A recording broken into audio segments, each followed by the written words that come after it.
It says that Melchizedek was also a priest.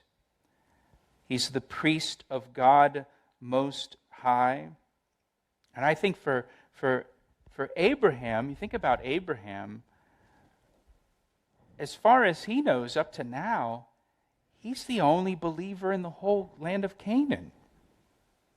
He's the only guy that believes in Yahweh. He's dwelling in a nation, a land of pagans who worship all different kinds of gods. And then here comes a priest of God Most High, a fellow believer. I mean, how encouraging must that have been for Abraham? You know what that's like, where you bump into another Christian, a fellow believer.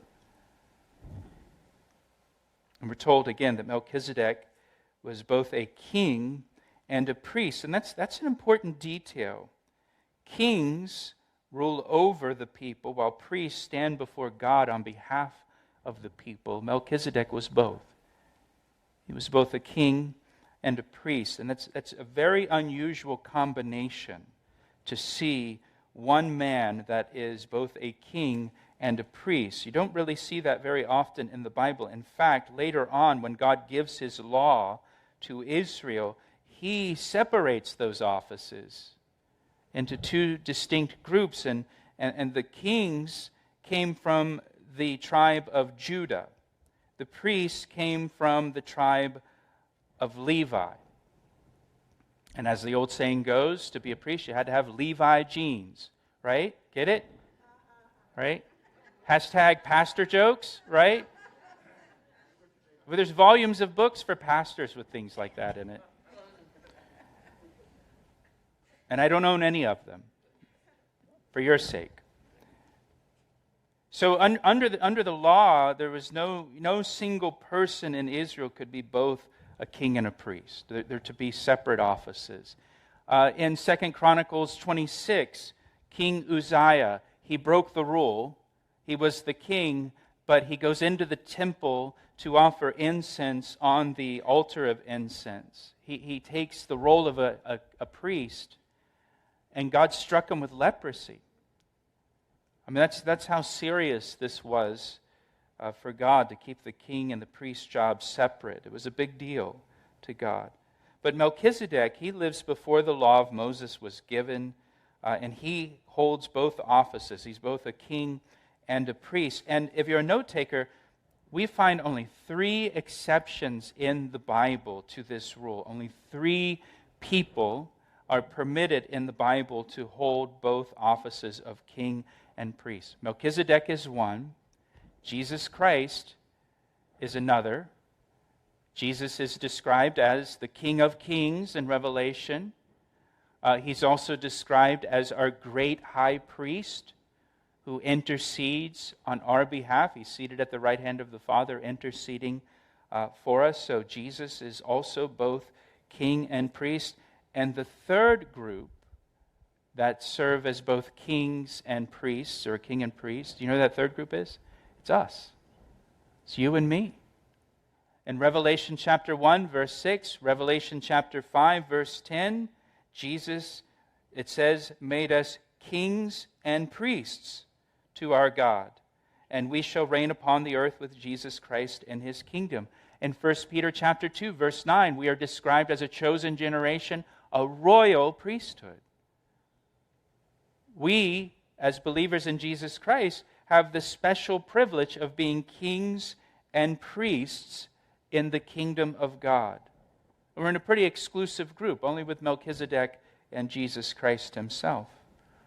So he's a king and priest. Notice in verse 18, Melchizedek is priest of God Most High. That's kind of an unusual name for God in the Bible. God Most High. The name for God here is El Elyon. El Elyon. And it literally means God the highest.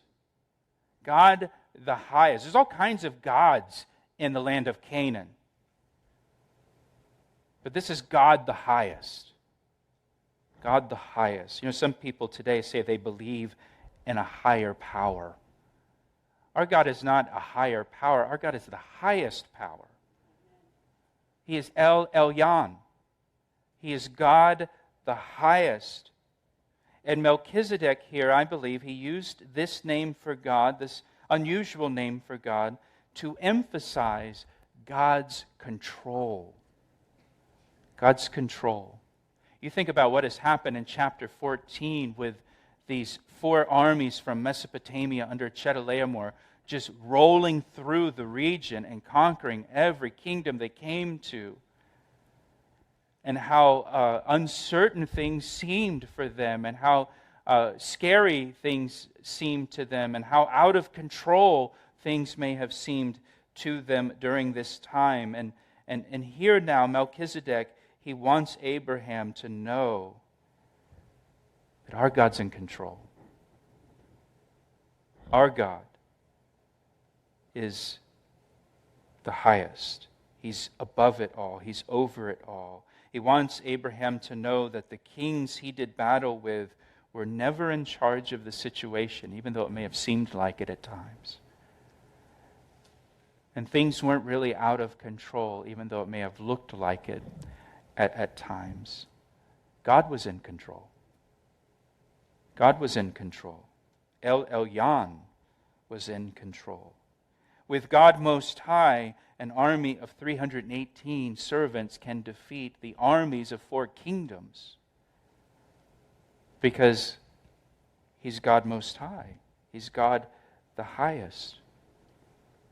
And I think that's a good reminder for us today, because the world seems pretty out of control right now. Things seem pretty uncertain. Things seem pretty unsure. But God Most High is in control. El Elyon is sovereign over everything that is happening in this world. And His will prevail in the world. We've read the end of the book, right? El Elyon wins in the end, and His kingdom is established on the earth in the end. His kingdom comes and His will is done on the earth as it is in heaven at the end of the book. So that's where we're heading. He is God Most High. He's above everything that is happening in the world right now. So verse 19, now Melchizedek, this priest and king, bless Abraham. Hebrews 7:7 tells us that the lesser is blessed by the greater. So he declares this blessing. And he blessed him and said, "Blessed be Abram of God Most High, possessor of heaven and earth." And then now he declares a blessing on God here. "And blessed be God Most High, who has delivered your enemies into your hand." He reminds Abraham here, God is the one who gave you this victory. God is the one who gave you this victory. Knowing the temptation that is about to come, knowing the temptation to compromise that Abraham is about to face, he reminds him, God has given you this victory. You know, there's a wonderful verse in 1 Corinthians 4 that says, "What do you have that you did not receive from the Lord?" Right? It's just a good thing to be reminded of, that everything we have, everything you have, everything I have, it came from God. He's the one who's given us the victory. He's the one who's given us everything that we have. It's not because of me or anything I've done or my own doing or my own ability or my own wisdom. It's all God by His grace.